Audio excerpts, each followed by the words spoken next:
po sa ating lahat mga mahal na senior citizens at ang kanilang mga pamilya. Kasama na rin po yung mga pensioners natin sa SSS Philhealth Pag-ibig. Okay? May mga account doon sa mga government agencies na yun. Okay? Alright, kumusta tayong lahat dyan? Sa video na to, tatalakayin natin ang kumpletong gabay sa mga benepisyo ng senior citizens sa Pilipinas ngayong 2026. Alright?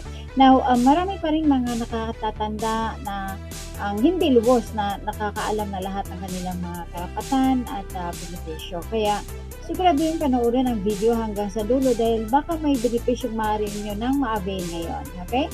Kung bago ka pa lang sa channel na ito, huwag kalimutang mag-like, subscribe, at pindutin ang bell notification para sa mga susunod pang upload.